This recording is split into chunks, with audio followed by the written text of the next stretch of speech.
दोस्तों, आज की क्लास में हम लोग यूपी डीएलएड सेकेंड सेमेस्टर के सामाजिक अध्ययन विषय के वर्ष 2023, 22, 2020, 19, 17 और 16 के सभी अति लघु उत्तरीय प्रश्नों को एक ही क्लास में कंप्लीट करेंगे। पिछले क्लास में हम लोगों ने सामाजिक अध्ययन के ही 2023 से 2016 तक के बहुविकल्पी प्रश्नों को एक ही क्लास में कंप्लीट कर लिया था। अगर आप लोगों ने नहीं देखा है तो डिस्क्रिप्शन में उसका लिंक है, उस पर क्लिक करके आप देख सकते हैं।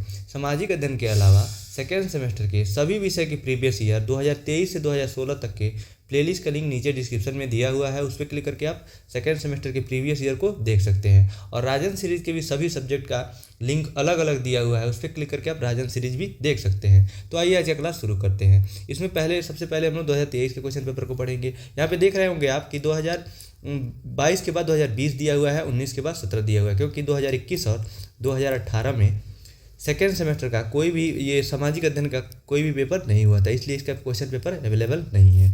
तो आज 2023 का पहले हम लोग शुरू करते हैं। 2023 का पहला अति लघु उत्तरीय प्रश्न है, गुलाम वंश की स्थापना किसने की? इसका आंसर दिया है, गुलाम वंश की स्थापना कुतुबुद्दीन ऐबक ने की थी। इसके बाद है अगला प्रश्न संख्या दूसरा, गुप्त काल के किन्हीं दो शासकों के नाम लिखिए। तो इसका उत्तर हो जाएगा, गुप्त काल के किन्हीं दो शासकों के नाम निम्नलिखित हैं। पहला है श्रीगुप्त, गुप्त वंश के संस्थापक वही श्रीगुप्त थे। और दूसरा है घटोत्कच। श्रीगुप्त के साथ उसने भी महाराज की उपाधि धारण की। और तीसरा है चंद्रगुप्त प्रथम, महाराज धीराज की उपाधि धारण करने वाला पहला शासक था चंद्रगुप्त प्रथम। इसके बाद है अगला प्रश्न संख्या तीसरा, चट्टानें कितने प्रकार की होती हैं? इसका आंसर दिया है, चट्टानें मुख्य रूप से 3 प्रकार की होती हैं, आग्नेय चट्टान, अवसादी चट्टान और रूपांतरित चट्टान। आग्नेय चट्टान को इंग्लिश में कहते हैं इग्नियस रॉक। इसका जो एग्जाम्पल हो जाएगा बेसाल्ट, ग्रेनाइट, अब्रक और क्वार्ट्ज। और अवसादी चट्टान दूसरा, इसका इंग्लिश में नाम है सेडिमेंट्री रॉक। सेधा, नमक, बलुआ पत्थर, चूना पत्थर इसका एग्जाम्पल हो जाएगा। और रूपांतरित चट्टान का एग्जाम्पल है संगमरमर, क्वार्टजाइट और स्लेट, और इसके इंग्लिश में नाम है मेटामॉर्फिक रॉक। इसके बाद अगला प्रश्न संख्या 4, पृथ्वी की आकृति कैसी है? उत्तर, वास्तव में पृथ्वी का आकार चपटा अंडाकार है, लेकिन यहाँ पे गोल भी आप लिख सकते हैं। बहुविकल्पी प्रश्न में दिया हुआ था, वहाँ ऑप्शन दिया था गोल, तो उसको हम लोगों ने सही किया था। लेकिन पृथ्वी पूर्ण रूप से गोल नहीं है, ये थोड़ा सा चपटा हुआ है और अंडाकार आकार का है, तो आप गोल लिख के ब्रैकेट में ये चपटा अंडाकार लिख सकते हैं। और प्रश्न संख्या 5 है, बेसाल्ट किस चट्टान का उदाहरण है? इसका आंसर हो जाएगा, बेसाल्ट चट्टान आग्नेय चट्टान का उदाहरण है। ऊपर ही हम लोगों ने पढ़ा है कि बेसाल्ट आग्नेय के एग्जाम्पल में पढ़ा है, अभी पढ़ा है। इसके पहले तीसरा प्रश्न में आग्नेय का एग्जाम्पल बेसाल्ट, यहाँ पे देखिए पूछ भी लिया। इसके बाद अगला प्रश्न संख्या 6, मूल कर्तव्यों की संख्या कितनी है? इसका आंसर दिया है, मूल रूप से मौलिक कर्तव्यों की संख्या 10 थी, लेकिन 86वें संविधान संशोधन अधिनियम 2022 के माध्यम से एक और कर्तव्य को जोड़ा गया।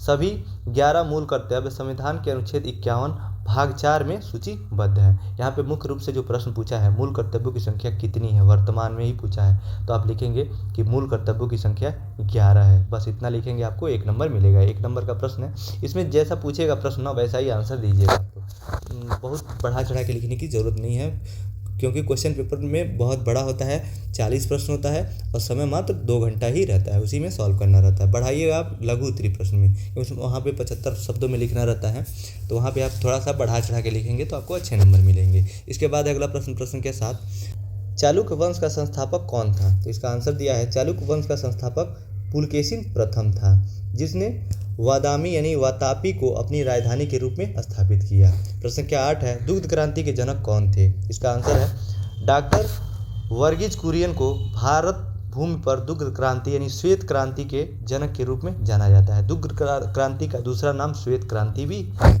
इस नाम से भी आपको पूछ सकता है। इसके बाद है अगला प्रश्न संख्या 9, सूर्य ग्रहण क्या है? उत्तर, सूर्य ग्रहण यानी सोलर इक्लिप्स। तो इसका आंसर दिया है, जब सूर्य और पृथ्वी के मध्य चंद्रमा आ जाता है तो इस घटना को सूर्य ग्रहण कहते हैं। इस दौरान चंद्रमा सूर्य की रोशनी को पृथ्वी की सतह पर पहुंचने से रोकता है। सूर्य ग्रहण की घटना अमावस्या के दिन होता है, यानी जब भी चंद्रमा पृथ्वी और सूर्य के बीच में आ जाएगा उसको सूर्य ग्रहण कहेंगे। क्योंकि यहाँ पे फिगर में देखिए स्पष्ट हो जाएगा, यहाँ से आप समझेंगे कि ये सूर्य है और नीचे ये पृथ्वी दिया हुआ है। जब बीच में ये जो चंद्रमा होता है पृथ्वी का चक्कर लगाता है, जब चक्कर लगाते लगाते जब ये दोनों के बीच में आएगा तो इसकी जो परछाई है, जो सूर्य से आने वाली रोशनी चंद्रमा पे पड़ेगी और इसका जो परछाई है यहाँ पे पृथ्वी पे पड़ेगा। तो जो भी हम लोग पृथ्वी पे रहते हैं तो हमको सूर्य दिन में ही दिखाई नहीं देगा। दिन में सूरज निकला रहेगा, लेकिन जब जितने समय के लिए चंद्रमा बीच में रहता है उतने समय के लिए सूर्य दिखाई नहीं देता है। अंधेरा इधर से पास करता है घूमते हुए और अंधेरा होता जाता है, फिर से जैसे जैसे पास कर जाता है ये बीच से चला जाता है आगे की तरफ, तो ये फिर से सूर्य की रोशनी आने लगती है। जितने समय ये बीच में रहता है ना उतना समय सूर्य ग्रहण रहता है। तो ये आप फिगर के माध्यम से स्पष्ट हो गया होगा कि सूर्य ग्रहण किसे कहते हैं। इसके बाद अगला प्रश्न संख्या 10, मौलिक अधिकारों से आप क्या समझते हैं।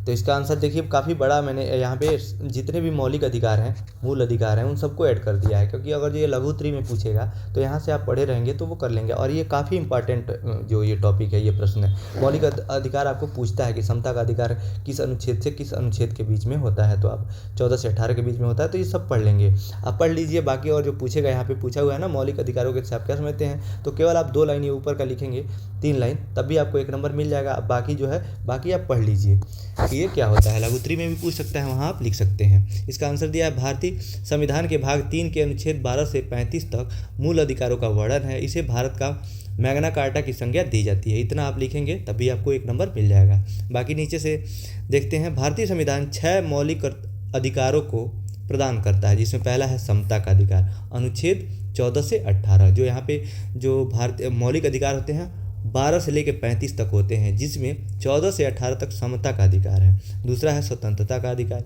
ये अनुच्छेद 19 से 22 तक। शोषण के विरुद्ध अधिकार अनुच्छेद 23 और 24 में इसका वर्णन है। और चौथा है धार्मिक स्वतंत्रता का अधिकार है, ये अनुच्छेद 25 से 28 में इसका वर्णन किया गया है। इसके बाद अगला है मौलिक अधिकार 5वां, संस्कृति और शिक्षा संबंधी अधिकार है, अनुच्छेद 29 और 30 में इसका वर्णन है। और 6वां है संवैधानिक उपचारों का अधिकार, अनुच्छेद 32 में है। इसमें नीचे दिया है मूलतः संविधान में संपत्ति का अधिकार यानी अनुच्छेद जो 21 में जिसका वर्णन था भी शामिल था पहले, हालांकि इसे 44वें संविधान संशोधन अधिनियम 1978 द्वारा मौलिक अधिकारों की सूची से हटाकर वैधानिक कर दिया है, यानी इसको मौलिक अधिकार से बाहर निकाल दिया गया संपत्ति के अधिकार को। इसके बाद अगला प्रश्न संख्या 11, मृदा अपरदन से आप क्या समझते हैं। इसका उत्तर हो जाएगा मृदा अपरदन प्राकृतिक रूप से होने वाली एक भौतिक प्रक्रिया है, जिसमें मुख्यतः जल और वायु जैसे प्राकृतिक भौतिक बलों द्वारा भूमि की ऊपरी मृदा के कणों को अलग कर बहा ले जाना शामिल है। मृदा अपरदन सभी प्रकार की भू आकृतियों को प्रभावित करती है, यानी मृदा का ऊपरी परत का कटाव यानी उसका क्षरण ही मृदा अपरदन कहलाता है। इसके बाद अगला प्रश्न है प्रश्न संख्या 12, अर्थशास्त्र किसकी रचना है। यहाँ पे देखिए आपको सभी सब्जेक्ट से मिलेगा, सामाजिक अध्ययन में इतिहास, भूगोल, ये अर्थशास्त्र और पॉलिटी एक होता है ना, एक पॉलिटी के सभी सब्जेक्ट से आपको सामाजिक अध्ययन में मिलेंगे। क्योंकि हम लोग जो डीएलएड कर रहे हैं 1 से 8 तक के बच्चों को पढ़ाने के लिए हम एलिजिबल हैं, और 1 से 8 तक का जो सभी जो सामाजिक अध्ययन के जितने पेपर होते हैं, हिस्ट्री, ज्योग्राफी, सिविक्स और पॉलिटी, ये सभी एक ही में होते हैं। तो यहाँ पे आपको एक ही में पढ़ना पड़ेगा। तो यहाँ पे ये अर्थशास्त्र से प्रश्न पूछा हुआ है, अर्थशास्त्र किसकी रचना है। तो अर्थशास्त्र लिखेंगे, इसका आंसर अर्थशास्त्र के लेखक चाणक्य हैं, जिन्हें विष्णुगुप्त व कौटिल्य के नाम से भी जाना जाता है, जो कि चंद्रगुप्त मौर्य के प्रधानमंत्री तथा सलाहकार भी थे। यानी अर्थशास्त्र के रचना के बारे में पूछा हुआ है। बाकी आपको इससे संबंधित प्रश्न भी मिलेगा, अर्थशास्त्र से संबंधित इसमें आगे प्रश्न भी मिलेगा। तो आगे हम लोग पढ़ेंगे। इसके बाद अगला प्रश्न क्या 13, भारत किस गोलार्ध में स्थित है।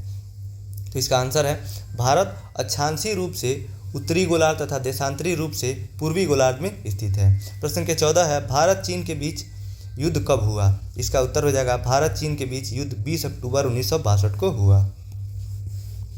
प्रश्न संख्या 15 है, जलवायु का अर्थ स्पष्ट कीजिए। उत्तर हेडिंग लिखेंगे जलवायु, एक बड़े क्षेत्र में लंबे समयावधि यानी 30 वर्ष से अधिक समय में मौसम की अवस्थाओं तथा विविधताओं का कुल योग ही जलवायु कहलाता है। जलवायु का अर्थ है कि 30 से 40 वर्षों में जो एक निश्चित पैटर्न पाया जाता है कहीं का भी, जो मौसम में परिवर्तन के निश्चित पैटर्न को ही जलवायु कहते हैं। इसके बाद है 2022 का अति लघुत्तरी प्रश्न।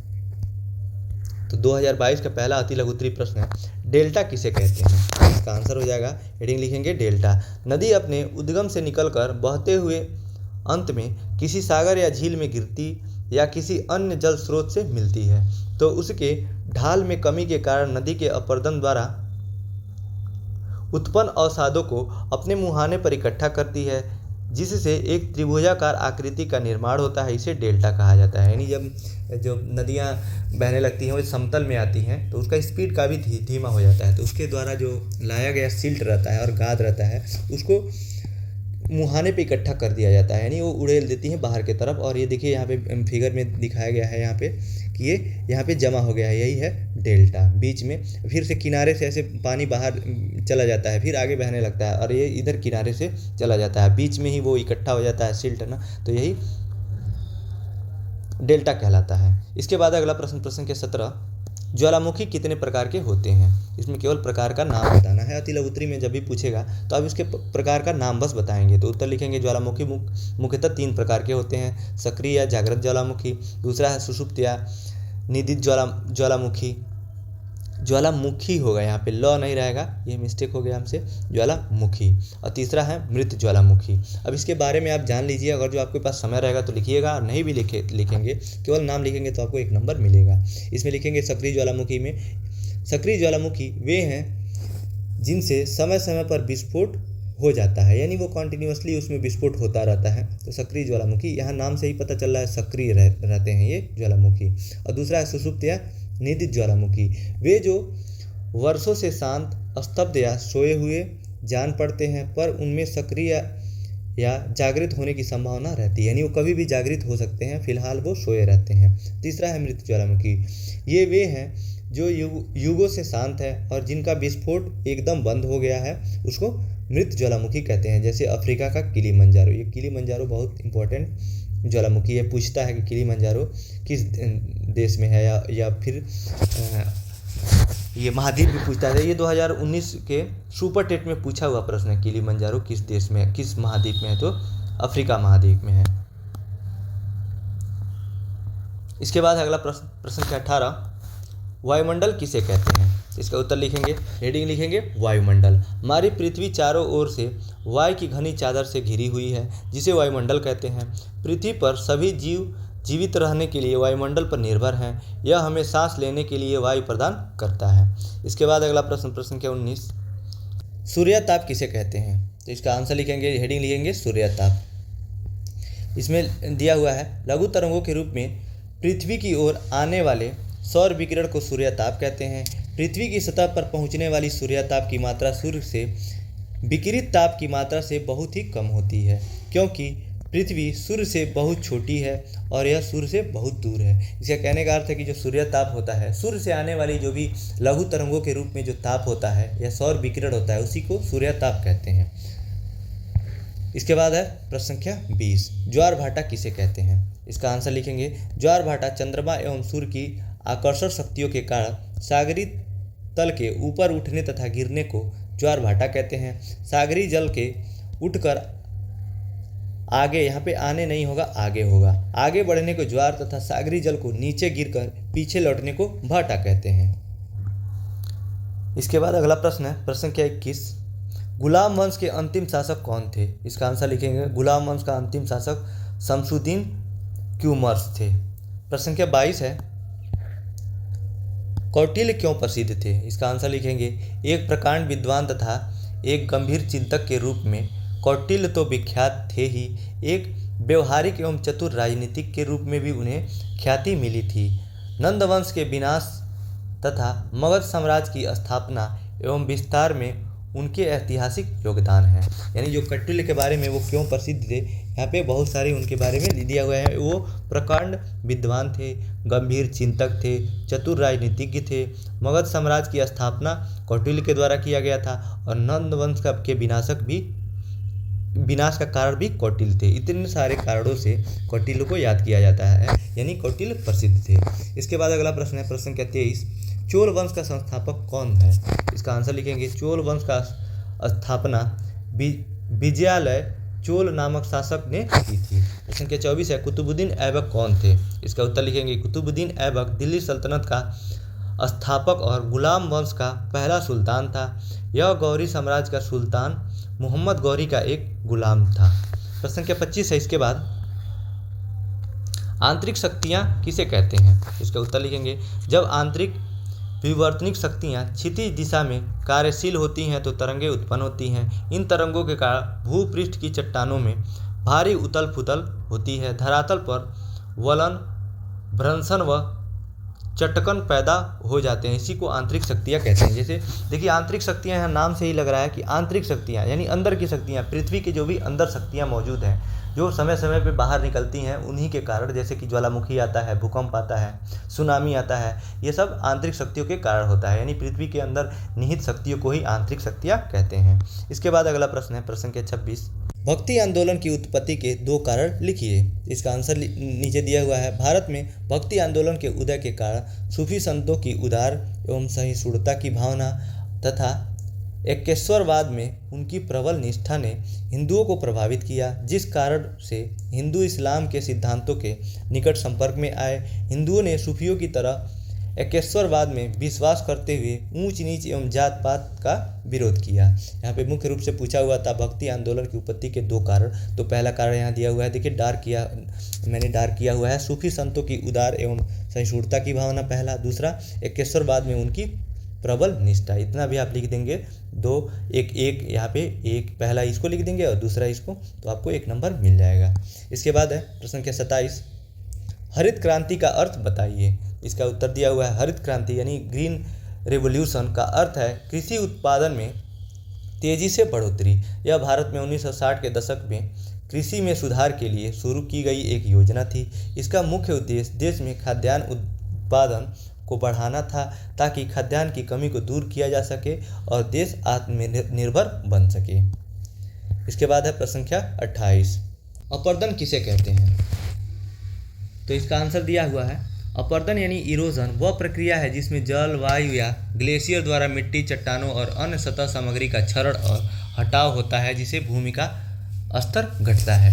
ऊपर का जो भी सतह है उसके हटने की प्रक्रिया को ही अपरदन कहते हैं। यहाँ पे परिभाषा मात्र से पढ़ने से आपको स्पष्ट हो गया होगा। इसके बाद अगला प्रश्न संख्या 29, आग्नेय शैल किसे कहते हैं। उत्तर, आग्नेय शैल यानी इग्नियस रॉक्स वे चट्टानें जो पृथ्वी के भीतर मैग्मा के ठंडा होकर ठोस बनने से बनती हैं। इनमें बेसाल्ट और ग्रेनाइट प्रमुख उदाहरण हैं। इसके पहले पूछा हुआ था ये जो बेसाल्ट है कौन सी चट्टान है, तो वहाँ हम लोगों ने आंसर लिखा था कि आग्नेय चट्टान है। और उसके पहले एक और प्रश्न था चट्टान से कि चट्टानें कितनी प्रकार की होती हैं, तो वहाँ पे हम लोगों ने 3 प्रकार पढ़ा था, आग्नेय चट्टान, अवसादी चट्टान और रूपांतरित चट्टान। तो इसको भी साथ साथ आप याद रखेंगे।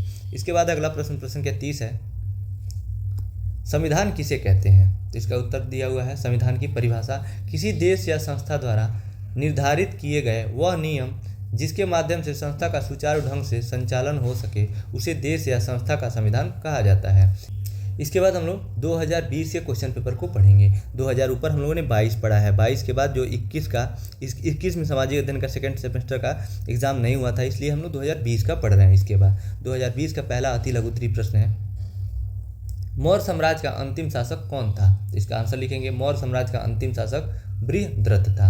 प्रश्न संख्या 32 है, दशावतार मंदिर कहाँ स्थित है। इसका आंसर लिखेंगे, दशावतार मंदिर उत्तर प्रदेश के ललितपुर जिले के देवगढ़ में स्थित है। यानी जो खास स्थान है जहाँ पे दशावतार मंदिर स्थित है उसका नाम है देवगढ़। और देवगढ़ जो है ललितपुर जिले में है। ललितपुर जिला ये उत्तर प्रदेश का जिला है, तो इतना आप याद रखेंगे। और जो किस राज्य में पूछे तो उत्तर प्रदेश होगा, उत्तर प्रदेश के ललितपुर जिले में, देवगढ़ में। इसके बाद अगला प्रश्न संख्या 33, तुगलक वंश का संस्थापक कौन था। तो इसका आंसर लिखेंगे, तुगलक वंश का संस्थापक गयासुद्दीन तुगलक था। इसके बाद अगला प्रश्न संख्या 34, कबीरदास का जन्म कहाँ हुआ था। तो इसका आंसर है, कबीरदास का जन्म 14वीं से 15वीं शताब्दी में काशी यानी वर्तमान समय का वाराणसी में हुआ था। वर्तमान नाम उसका है काशी का वाराणसी, वहीं पे कबीरदास जी का जन्म हुआ था। इसके बाद अगला प्रश्न संख्या 35, चट्टानें कितने प्रकार की होती हैं। ये रिपीटेड प्रश्न है, इसके पहले हम लोगों ने ऊपर पढ़ा है, चट्टानें आया हुआ था कितने प्रकार की होती हैं। तो इसका आंसर लिखेंगे, सामान्यतः चट्टानें 3 प्रकार की होती है, आग्नेय चट्टानें, अवसादी चट्टान और रूपांतरित चट्टान। प्रश्न संख्या 36 है, राष्ट्रीय उपभोक्ता दिवस कब मनाया जाता है। तो इसका आंसर है, भारत में 24 दिसंबर को राष्ट्रीय उपभोक्ता दिवस के रूप में मनाया जाता है। सन 1986 में इसी दिन उपभोक्ता संरक्षण अधिनियम विधेयक पास हुआ था। ये भी प्रश्न पूछा हुआ है कि उपभोक्ता संरक्षण अधिनियम कब लागू हुआ था, 1986 में। इसके बाद अगला प्रश्न है, प्रश्न संख्या 37, हरित क्रांति किससे संबंधित है। उत्तर लिखेंगे इसका। हरित क्रांति का संबंध चावल और गेहूं की फसल से है। खेती से जुड़ी क्रांति को हरित क्रांति कहते हैं। हरित क्रांति का जनक नॉर्मन बोरलॉग को माना जाता है। भारत में हरित क्रांति के पिता वैज्ञानिक MS स्वामीनाथन को कहा जाता है। ये अलग अलग भी प्रश्न पूछता है कि जो पूरे विश्व में सबसे पहले जो हरित क्रांति के जो जनक हैं नॉर्मन बोरलॉग हैं और भारत में MS स्वामीनाथन है। इन दोनों को आप याद रखेंगे। इसके बाद अगला प्रश्न संख्या 38, ज्वार भाटा कब आता है? उत्तर लिखेंगे ज्वार भाटा धरती पर स्थित सागरों महासागरों के जल स्तर का सामान्य स्तर से ऊपर उठना ज्वार तथा नीचे गिरना भाटा कहलाता है। ज्वार भाटा पूर्णिमा के दिन आता है। पृथ्वी, चंद्रमा और सूर्य की पारस्परिक गुरुत्वाकर्षण शक्ति की क्रियाशीलता ही ज्वार भाटा की उत्पत्ति का प्रमुख कारण है।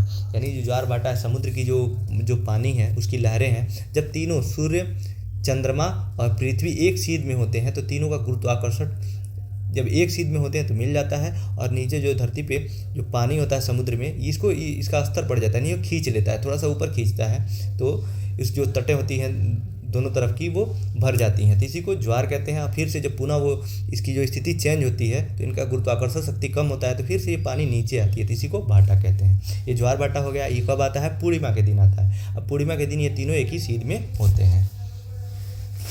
इसके बाद अगला प्रश्न संख्या 39, जीवमंडल की परिभाषा दीजिए। तो इसका उत्तर है पृथ्वी का वह पूरा क्षेत्र जिस पर समस्त प्रकार के जीवों, जंतुओं, पौधों, सूक्ष्म जीवों आदि का जीवन संभव हो सकता है जैवमंडल कहलाता है या जीवमंडल कहलाता है। प्रश्न संख्या 40 है, सेल कितने प्रकार के होते हैं? वही है, चट्टान या सेल कितने प्रकार के होते हैं? तो यहाँ पे 3 प्रकार के होते हैं। वही से सेम प्रश्न यहाँ पे भी आया है, तीसरी बार ये प्रश्न आया हुआ है। तो सेल 3 प्रकार के होते हैं, आग्नेय सेल, अवसादी सेल और रूपांतरित सेल। इसको ऊपर हम लोगों ने पढ़ा है। आग्नेय का एग्जाम्पल हो जाएगा ग्रेनाइट, अब्रक और क्वार्ट्ज।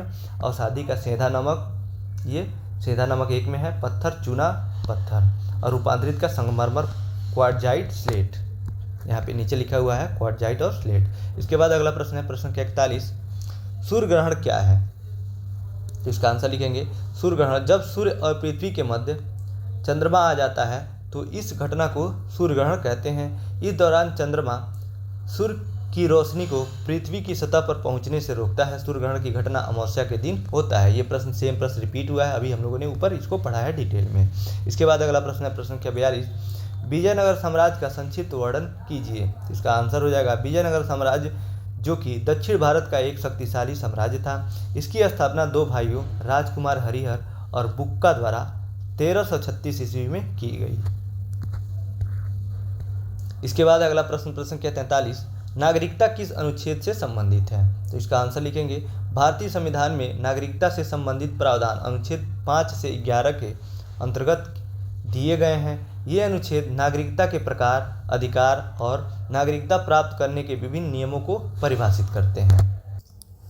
इसके बाद अगला प्रश्न संख्या 44, खिलजी वंश के 2 शासकों के नाम बताइए। इसका उत्तर हो जाएगा खिलजी वंश के 2 प्रमुख शासकों के नाम निम्नलिखित हैं। पहला है जलालुद्दीन फिरोज खिलजी और दूसरा अलाउद्दीन खिलजी। प्रश्न संख्या 45 है, अस्थायी पवन किसे कहते हैं? तो इसका आंसर लिखेंगे अस्थायी पवन हमेशा एक निश्चित दिशा में चलती है। यह पृथ्वी की घूर्णन गति के कारण उत्पन्न होती है। यह अधिक दाब से निम्न दाब की ओर चलती है, अस्थायी पवन कहलाती है। हमेशा एक समान चलती है, इसलिए इसका नाम है अस्थायी पवन। और ये इसका जो कारण है पृथ्वी का घूर्णन गति है। इसके बाद अगला प्रश्न है प्रश्न संख्या 46, जो कि 2019 का पहला अति लघुत्तरीय प्रश्न है। सल्तनत कालीन का अंतिम सुल्तान कौन था? तो इसका आंसर लिखेंगे सल्तनत कालीन का अंतिम सुल्तान इब्राहिम लोदी था। प्रश्न संख्या 47 है, अशोक ने किस धर्म को राजाश्रय प्रदान किया, यानी उसको अपनाया और उसको राज्य में अपने संरक्षण दिया? तो इसका आंसर हो जाएगा अशोक ने बौद्ध धर्म को राजाश्रय प्रदान किया था। प्रश्न संख्या 48 है, अजंता वर्तमान भारत के किस राज्य में स्थित है? तो इसका उत्तर हो जाएगा अजंता वर्तमान भारत के महाराष्ट्र के औरंगाबाद जिले में है, यानी महाराष्ट्र राज्य में स्थित है और उसमें औरंगाबाद जिले में है। इसके बाद अगला प्रश्न है प्रश्न संख्या 49, दिल्ली सल्तनत न तो भी रहेगा, सल्तनत के किन्हीं 2 राजवंशों के नाम लिखिए। तो इसका आंसर हो जाएगा दिल्ली सल्तनत के 2 राजवंशों के नाम निम्नलिखित हैं। पहला है गुलाम वंश, दूसरा है खिलजी वंश।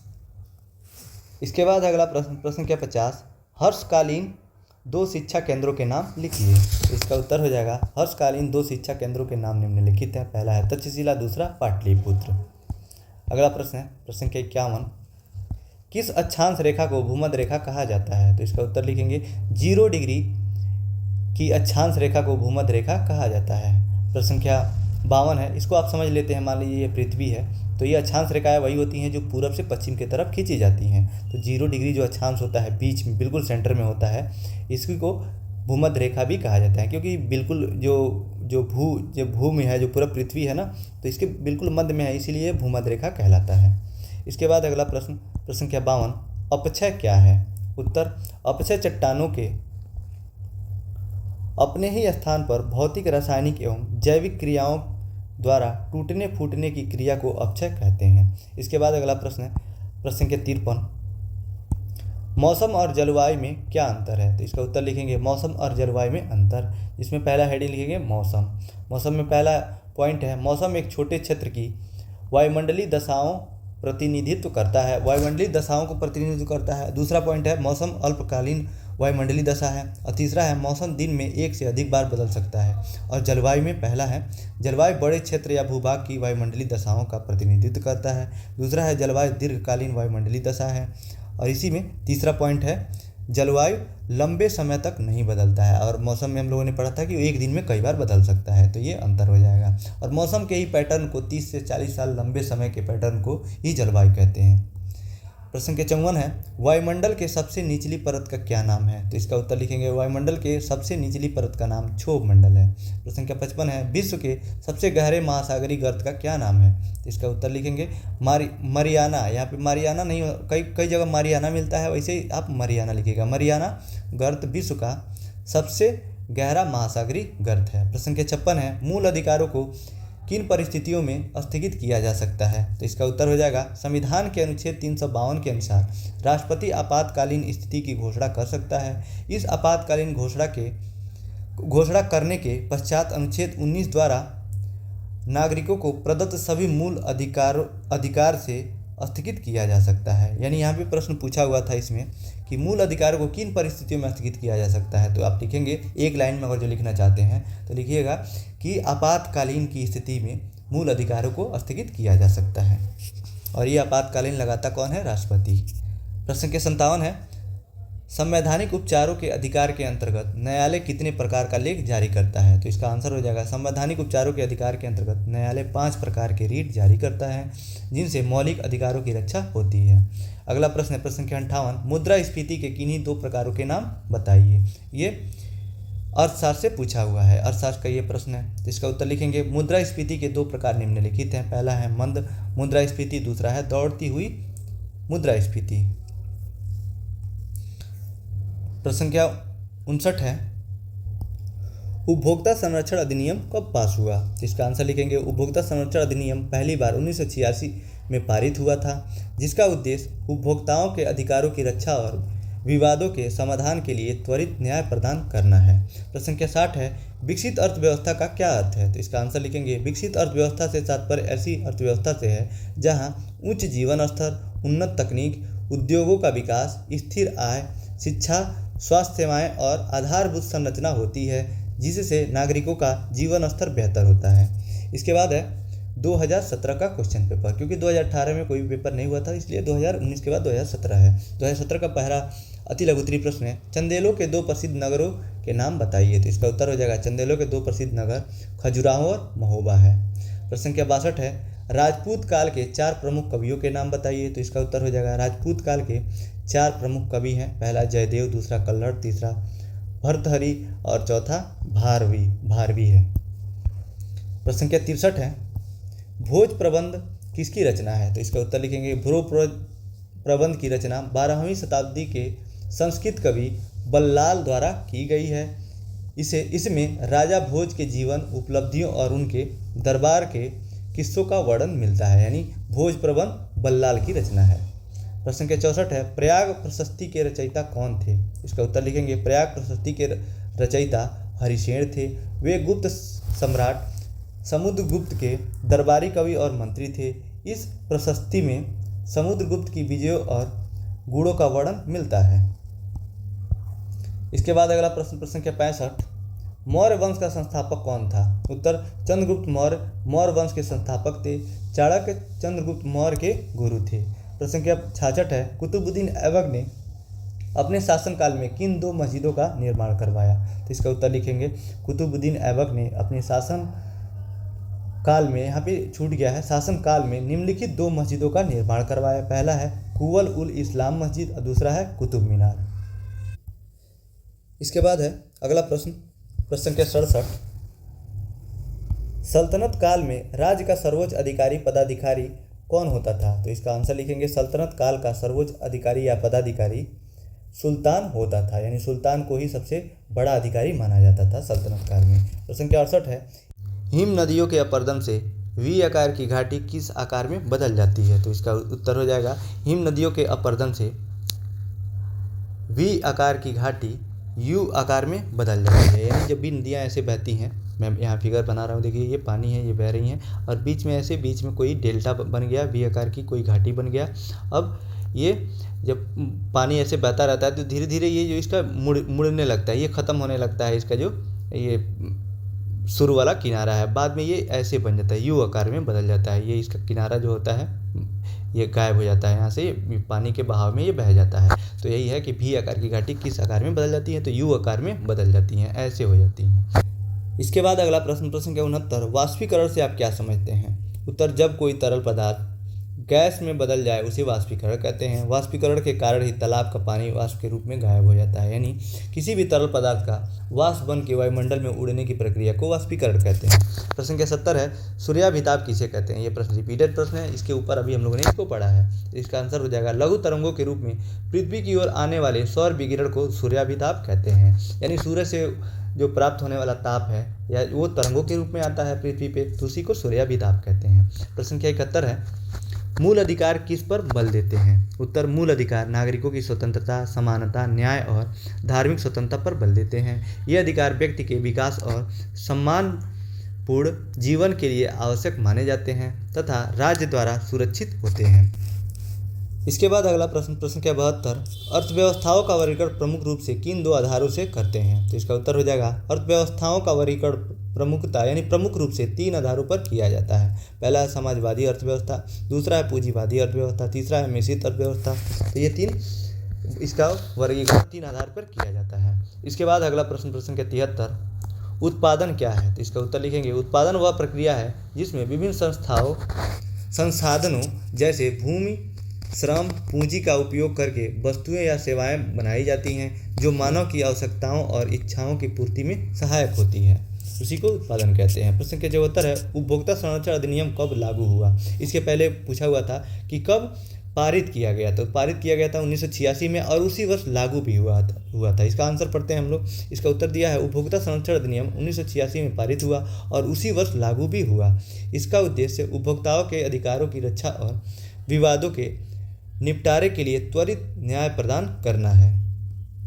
प्रश्न संख्या 75 है, इसके बाद भारत किस गोलार्ध में स्थित है? तो इसका उत्तर लिखेंगे, भारत उत्तरी और पूर्वी गोलार्ध में स्थित है। यह भूमध्य रेखा के उत्तर और ग्रीनविच रेखा के पूर्व में स्थित है, जिससे इसका स्थान उत्तरी पूर्वी गोलार्ध में आता है। जैसे ये पृथ्वी है, अगर जो इसको अक्षांश के रूप में ऐसे देखें तो ये भूमध्य रेखा के ऊपर उत्तरी गोलार्ध होता है और नीचे दक्षिणी गोलार्ध होता है, तो उत्तरी गोलार्ध में स्थित है और यहाँ पे इसके भार की कुछ स्थिति यहाँ पे है। तो ये और जो इसको देशांतर रूप में भाग है तो ये पूर्वी भाग में है, तो उत्तर पूर्वी हो गया ना, तो यही यहाँ पे लिखा हुआ है कि उत्तरी पूर्वी गोलार्ध में आता है, यहाँ पे आता है भारत। इसके बाद अगला प्रश्न संख्या 76, जो कि 2016 का पहला अति लघुत्तरीय प्रश्न है, कालिदास के 2 ग्रंथों के नाम लिखिए। तो उत्तर हो जाएगा इसका, कालिदास के 2 ग्रंथों के नाम निम्नलिखित है। पहला है अभिज्ञान शाकुंतलम जो बहुत फेमस है, और रघुवंश महाकाव्य ये भी फेमस है। यानी कालिदास के 2 महाकाव्यों के नाम हो जाएंगे, यानी उनके ग्रंथों के नाम। इसके बाद अगला प्रश्न संख्या 77, गुप्तकालीन चित्रकला के 2 केंद्रों के नाम लिखिए। तो इसका उत्तर हो जाएगा, गुप्तकालीन चित्रकला के 2 केंद्र निम्नलिखित हैं। पहला है मथुरा, दूसरा है सारनाथ। प्रश्न संख्या 78 है, राजपूतों की उत्पत्ति से संबंधित 2 सिद्धांतों का नामोल्लेख कीजिए। इसका आंसर हो जाएगा, राजपूतों की उत्पत्ति से संबंधित 2 प्रमुख सिद्धांत। पहला है यानी जो उनकी उत्पत्ति कैसे हुई उसका जो 2 सिद्धांत के बारे में पूछा हुआ है, तो पहला सिद्धांत है सूर्यवंश सिद्धांत। यानी इस सिद्धांत के अनुसार राजपूतों का उद्भव सूर्य के वंश से माना जाता है, इसे सूर्यवंशी कहा जाता है। यानी राजपूतों को सूर्यवंशी का एक सिद्धांत है, सूर्य वंश का सिद्धांत है, उसी को सूर्यवंशी उनको कहा जाता है। दूसरा है चंद्रवंश सिद्धांत। इस सिद्धांत के अनुसार राजपूतों का उद्भव चंद्रमा के वंश से हुआ है, इसे चंद्रवंशी कहा जाता है। तो 2 सिद्धांत पूछा था, 2 सिद्धांत का हमने वर्णन यहाँ पे कर दिया। इसके बाद अगला प्रश्न संख्या 79, भोज किस वंश के राजा थे? तो इसका उत्तर हो जाएगा राजा भोज परमार वंश के राजा थे। वे 11वीं शताब्दी के मध्य भारत के धार क्षेत्र के शासक रहे और अपनी विद्या और प्रशासनिक क्षमता के लिए प्रसिद्ध थे। प्रश्न संख्या 80 है, गीत गोविंद किसकी प्रसिद्ध रचना है? उत्तर गीत गोविंद जयदेव की प्रसिद्ध रचना है। प्रश्न संख्या 81 है, खजुराहो मंदिर का निर्माण किन राजाओं ने करवाया? इसका उत्तर हो जाएगा चंदेल राजाओं द्वारा खजुराहो मंदिर का निर्माण करवाया गया। प्रश्न संख्या 82 है, भक्तिकालीन 2 संतों के नाम लिखिए। तो इसका आंसर हो जाएगा भक्तिकालीन 2 संतों के नाम निम्नलिखित है। पहला है सूरदास, दूसरा है रसखान। प्रश्न संख्या 83 है, इसके बाद जलवायु का अर्थ स्पष्ट कीजिए। ये प्रश्न रिपीटेड प्रश्न है, कई बार पूछा जा चुका है। तो इसका आंसर लिखेंगे जलवायु का अर्थ किसी स्थान पर लंबे समय तक बने रहने वाले औसत मौसम की स्थिति से है, जिसमें वर्षा, तापमान, आर्द्रता, वायुदाब आदि तत्व शामिल होते हैं। यह भौगोलिक और खगोलिक कारकों पर निर्भर करता है। यानी किसी भी स्थान का 30 से 40 वर्षों का मौसम का पैटर्न जलवायु कहलाता है। प्रश्न के 84 है, भारत के संविधान में कितने अनुच्छेद हैं? तो इसका आंसर लिखेंगे मूल संविधान में 395 अनुच्छेद, 22 भाग व 8 अनुसूचियाँ थीं। वर्तमान में पूछा हुआ है, यहाँ प्रश्न पूछा है ना, तो वर्तमान में ही पूछा हुआ है। तो वर्तमान में 448 अनुच्छेद, 25 भाग व 12 अनुसूचियाँ हैं। यहाँ पे आप तीनों को याद रखेंगे कि अनुच्छेद पूछा है यहाँ पे ना, तो आपके जो एग्ज़ाम में इसमें भाग पूछ सकता है कि भारत के संविधान के कितने भाग हैं, फिर अनुसूचियाँ पूछ सकता है। तो 25 भाग, 448 अनुच्छेद और 12 अनुसूचियाँ, इतना आप याद रखेंगे। इसके बाद अगला प्रश्न संख्या 85, स्वतंत्रता के अधिकार के अंतर्गत आने वाली 2 स्वतंत्रताओं का उल्लेख कीजिए। इसका आंसर लिखेंगे स्वतंत्रता का जो अधिकार होता है अनुच्छेद 19 से 22 तक होता है, और इसमें आने वाली 4 स्वतंत्रताओं के नाम बताना है, का उल्लेख करना है। तो इसमें नीचे से लिखेंगे, इस मूल अधिकार के अंतर्गत प्रत्येक नागरिक को निम्न स्वतंत्रता प्रदान की गई है, जिसमें पहला है वाक और अभिव्यक्ति का स्वतंत्रता। वाक का अर्थ है बोलना, यानी बोलने की या अपनी अभिव्यक्ति, अपने विचारों को रखने की स्वतंत्रता है। दूसरा है शांतिपूर्ण निरायुध सभा की स्वतंत्रता, आप सभा कर सकते हैं शांतिपूर्ण। तीसरा है सब या संगठन बनाने की सभ्यता, यानी आप कोई संगठन भी बना सकते हैं। और चौथा है भारत में किसी भी भाग में आवागमन की स्वतंत्रता, भारत के किसी भी भाग में, किसी राज्य में, किसी जिले में जा सकते हैं कोई भी।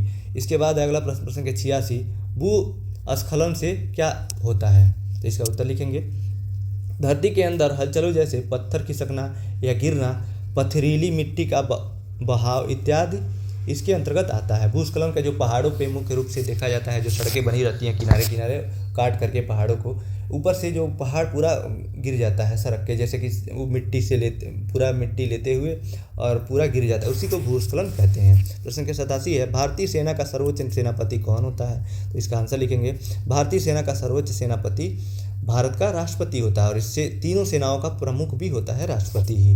प्रश्न संख्या 88 है, जब सूर्य तथा चंद्रमा के बीच पृथ्वी आती है कौन सा ग्रहण लगता है? तो इसका आंसर लिखेंगे जब सूर्य और चंद्रमा के बीच पृथ्वी आती है तो चंद्र ग्रहण लगता है। वैसे जैसे सूर्य ग्रहण हम लोगों ने पढ़ा था ना, तो वैसे ही चंद्र ग्रहण भी लगता है। इसके फिगर के माध्यम से इसको समझेंगे। यहाँ पे सूर्य है और ये मून है, इसके बीच में जब पृथ्वी आई है तो इसकी परछाई चंद्रमा पे पड़ा है, और ये दिखाई नहीं देता है जब तक ये इस लूप में रहता है, इसकी परछाई वाले भाग में रहता है, तो इसी को चंद्र ग्रहण कहते हैं। इसके बाद अगला प्रश्न संख्या 89, भारत चीन के बीच युद्ध कब हुआ था? ये प्रश्न रिपीटेड प्रश्न है। इसका उत्तर लिखेंगे भारत और चीन के बीच 1962 में भारत और चीन के बीच युद्ध 1962 में हुआ था। यह युद्ध मुख्य रूप से सीमा विवाद को लेकर हुआ था। प्रश्न संख्या 90 है, जो कि इस क्लास का अंतिम प्रश्न है। भारत किस गोलार्ध में स्थित है? तो इसका आंसर लिखेंगे भारत उत्तरी और पूर्वी गोलार्ध में स्थित है। यह भूमध्य रेखा के उत्तर और ग्रीनविच रेखा के पूर्व में स्थित है, जिससे इसका स्थान उत्तरी पूर्वी गोलार्ध में आता है। ये भी रिपीटेड प्रश्न 2017 में पूछा हुआ था। इसी के साथ आज का क्लास यहीं समाप्त होता है। आज हम लोगों ने 6 साल के प्रीवियस ईयर के अति लघु उत्तरीय प्रश्नों को पढ़ लिया, और एक प्रीवियस ईयर में 15 अति लघु उत्तरीय प्रश्न होते हैं, तो 15 छके 90 प्रश्नों को हम लोगों ने कंप्लीट कर लिया। इस क्लास का PDF आप टेलीग्राम चैनल से ले सकते हैं, जिसका लिंक नीचे डिस्क्रिप्शन में दिया हुआ है। अदरवाइज आप सर्च भी कर सकते हैं लेट लर्न शिक्षा 1, वहाँ से आप ज्वाइन करके इसका PDF ले सकते हैं। इस वीडियो को देखने के लिए आपका बहुत बहुत धन्यवाद दोस्तों।